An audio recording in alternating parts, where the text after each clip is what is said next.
Hello friends, నేను మీ Shravani. Welcome back to our channel.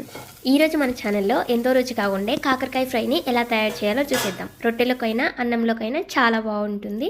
చూసేద్దాం. మరి కాకరకాయ ఫ్రైకి కావాల్సిన పదార్థాలు: ముందుగా కాకరకాయని ఇలా పీల్ తీసి పక్కన పెట్టుకున్నాను. ఒక ఆనియన్ సరిపోతుంది. ఇక తిరువాతలోకి కావడానికి తిరువాత గింజలు. మీకు కావాలంటే కాకరకాయని అలా అయినా వేసుకోవచ్చు, పీల్ తీయకుండా. ఇప్పుడు ప్యాన్ పెట్టుకొని అందులో నూనె పోసి ముందుగా తీసుకున్న తిరువాత గింజలు వేసి మంచిగా వేయించుకొని పక్కకు తీసుకోవాలి. ఇప్పుడు అదే ప్యాన్లోకి ముందుగా కట్ చేసుకున్న కాకరకాయలు వేసి కొంతసేపు కలబెట్టి కాకరకాయలు కొంచెం మగ్గే వరకు మగ్గనివ్వాలి. చూడండి, కాకరకాయలు కాస్త ఇలా మగ్గిన తర్వాత ఇందులోకి రుచికి సరిపడ్డ ఉప్పు వేసి కాస్త చిటికెడంతా పసుపు వేసి మొత్తం బాగా కలిసేలాగా కలపెట్టాలి. సారీ అండి, ఇక్కడ నేను పసుపు వేసాను, కాకపోతే ఆ క్లిప్ మిస్ అయింది. మీరు కాస్త పసుపును యాడ్ చేసుకోండి వంట చేసేటప్పుడు. చూడండి, మొత్తం ఇలా కొంతసేపు కలబెట్టేస్తే ఇలా కాకరకాయ మొత్తం మగ్గి ఉంటుంది. ఉప్పు కూడా మంచిగా పట్టింటుంది ముక్కకి.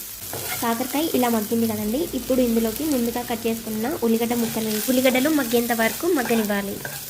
చూడండి, ఇలా కొంచెం మగ్గినాయి కదండి ఉల్లిగడ్డలు. ఇంకాసేపు అలాగే పెడితే ఇంకాస్త మగ్గుతాయి. ఇక లాస్ట్కి ఫైనల్గా ఇలా మగ్గిన కాకరకాయ ఫ్రైలోకి ముందుగా దంచుకున్న అల్లం వెల్లుల్లి పేస్ట్ వేసి పచ్చివాసన పోయే వరకు కలబెట్టాలి.